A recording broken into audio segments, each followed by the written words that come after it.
Hey, what's going on, everybody? Welcome back to another video here. What are we gonna work on today? I think I want to finally do the Stumblor glow rails in Harry Potter. I'm not looking forward to it. It doesn't look fun. This is an expensive machine. It scares me, but guess what? It's got to be done. So yeah, let's get to it.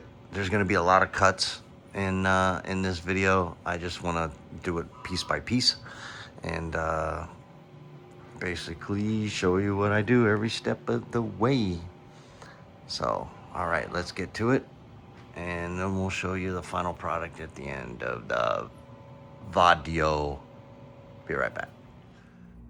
All right, so here we go. I'm just gonna go through this a few steps at a time. If I come across anything that kind of, it's hard, or kind of trips me up, or I'll go ahead and clip into that and show you what's going on. But other than that, it's pretty much the screws in the back.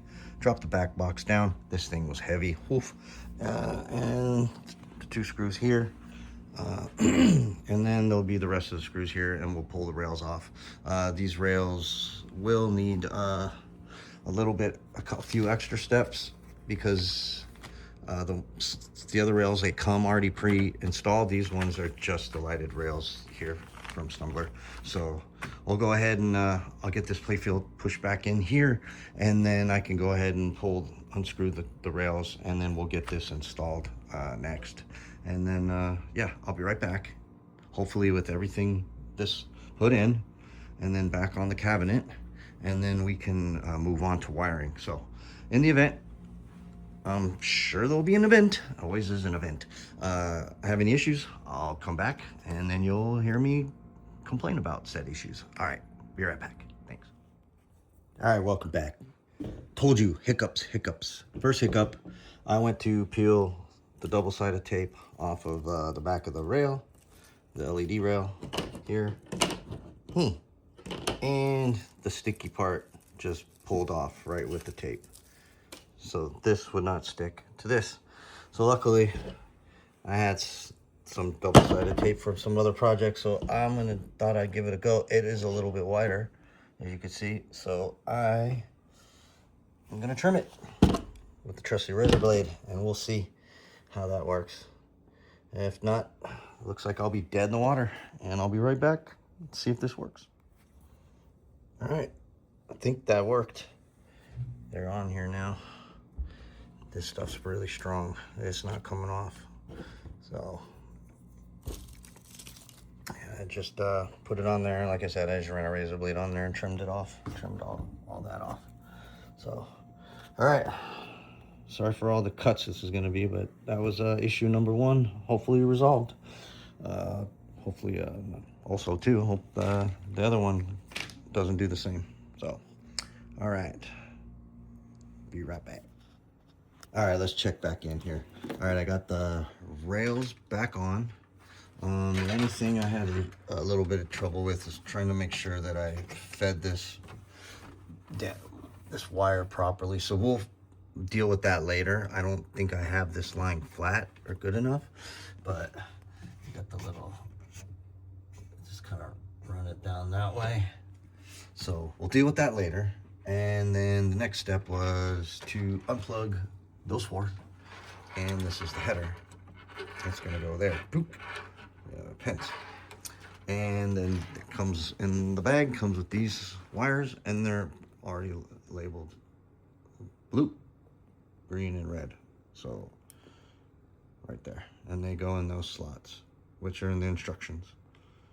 So red, green, and blue over here. So all right, that's where we're at.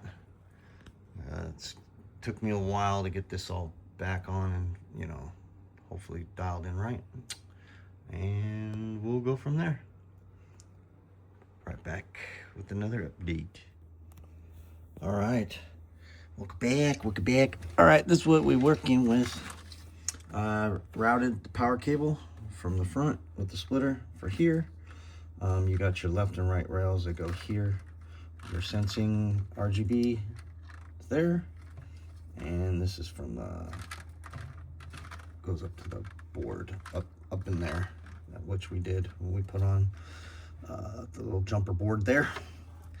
I'm gonna tidy this all up with all the zip ties and whatnot, and route this good, and then this will sit right there. So I didn't want to tidy it up because I wanted to make sure it worked, and it did.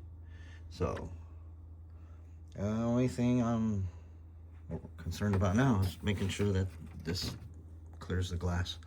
So we'll get this all tidied up, and put the flake fuel back in, see if the glass clears.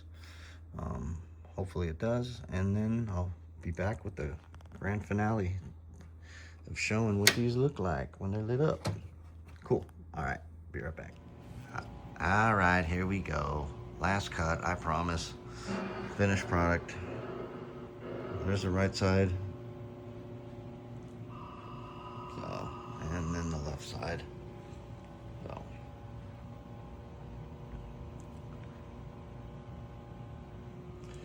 So the only issue I'm running into is that double-sided tape that I use is just a millimeter, I would say less than that, too thick.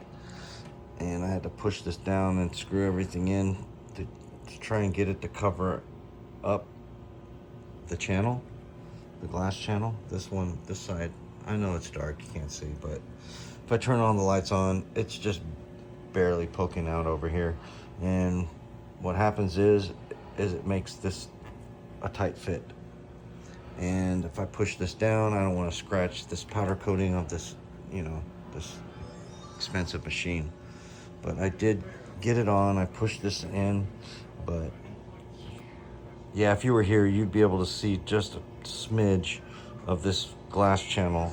You could see it. It's visible all the way up because it's poking out. So this side's fine. So it is. Yeah, so anyways, let's send an email off and we'll see if they'll replace that left side. So this side's fine, cleared, everything cleared. So, but other than that, looks great. I had to sit there and rework the wires in the back to make sure they weren't visible. Tidy everything up.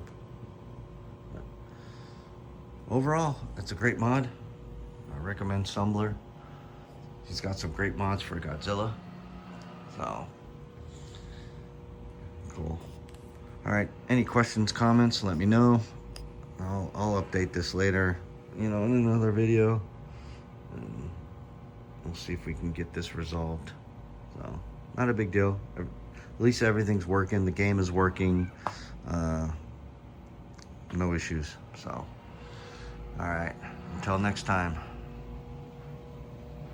Outrun. See you later. Bye.